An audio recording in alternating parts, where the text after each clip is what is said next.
শুধুমাত্র বনগাঁ পুরসভার প্রাক্তন চেয়ারম্যান শঙ্কর আঢ্যই নয়, 5ই জানুয়ারি ঠিক কি ঘটেছিল তা জানতে বনগাঁ পুরসভার বর্তমান চেয়ারম্যান গোপাল শেঠ তার বাড়িতে পৌঁছেছিলেন সিবিআই আধিকারিকরা।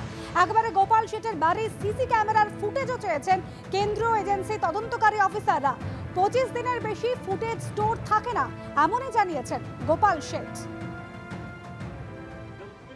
একবার দেখতে পাচ্ছ এই মুহূর্তে সিবিআই এর টিম তারা কিন্তু বনগাঁ পুরসভার বর্তমান চেয়ারম্যান গোপাল শেঠ ওনার বাড়িতে এসে পৌঁছেছেন এবং একেবারে আমরা দেখতে পাচ্ছি পুরসভার চেয়ারম্যান গোপাল শেঠ তিনি বসে রয়েছেন এবং সিবিআই আধিকারিকরা কিন্তু ওনার সঙ্গে কথা বলছেন এবং একটা নোটিশ লিখছেন সিবিআই আধিকারিক দেখতে পাচ্ছি। এবং যে বিষয়ে তোমায় বলবো, গোপাল শেঠ বর্তমান পুরসভার বনগাঁ পুরসভার যিনি বর্তমান চেয়ারম্যান অ্যান্ড ওনার কিন্তু যে বাড়ি সেই বাড়ির বাইরে সিসি ক্যামেরা লাগানো রয়েছে। সেই সিসি ক্যামেরা ফুটেজ চাইতে সিবিআই কিন্তু টিমে আসেন এবং আসার পরবর্তীকালে উনি জানাচ্ছেন যে উনি আজকে জানতে পেরেছেন যে 25 দিনের বেশি ব্যাকআপ ওনার কাছে থাকে না। সুতরাং ওই ঘটনার দিন 5 তারিখ রাত্রিবেলা কি হয়েছে সেই ছবি কিন্তু অ্যাভেলেবেল নেই। উনি জানালেন কোনো ছবি কিন্তু ডিলিট করা হয়নি। একেবারে পুরসভার যিনি চেয়ারম্যান তিনি বর্তমানে রয়েছেন এবং সিবিআই টিম রয়েছেন। গোপাল বাবু,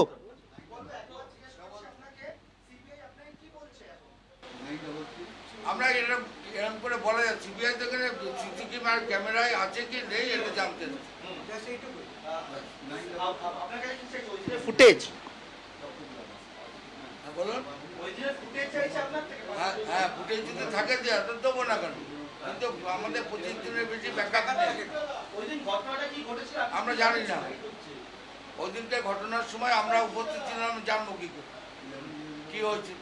যা আপনারা চেপেছেন সেটাই জেনেছি। এটা তদন্তের বিষয়, তদন্ত করছে, আমরা জানবো কি করে। দেখতে পাচ্ছ আমি জানি না তো, আপনি কি করছেন আমি তো জানি না, আমি কি করছি আপনি তো জানেন। একই দলে আমরা ছিলাম না সেসব, ঠিক আছে। এই ওয়ার্ডের কাউন্সিলর কংগ্রেসের। একেবারে 5ই জানুয়ারি ঠিক কি ঘটেছিল তা জানতে যেরকম বনগাঁয় পৌঁছে গিয়েছেন সিবিআই আধিকারিকরা, শঙ্কর আঢ্যের বাড়িতে একেবারে 3D লেজার স্ক্যানার দিয়ে ছবি তুলে রাখছেন তারা। পৌঁছে গিয়েছেন গোপাল শেঠ বর্তমান যিনি চেয়ারম্যান রয়েছেন তার বাড়িতেও। অন্যদিকে এই সন্দেশখালী কাণ্ডের তদন্তে 6 জনকে তলব করেছেন সিবিআই অফিসাররা। জিয়াউদ্দিন মোল্লা সহ 6 জনকে তলব কেন্দ্র এজেন্সির।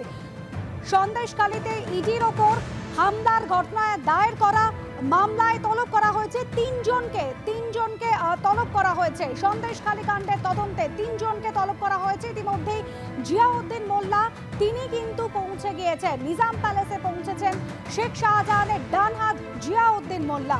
ইডির ওপর হামলার দিন ঘটনাস্থলে ছিলেন তৃণমূলের পঞ্চায়েত প্রধান জিয়াউদ্দিন মোল্লা।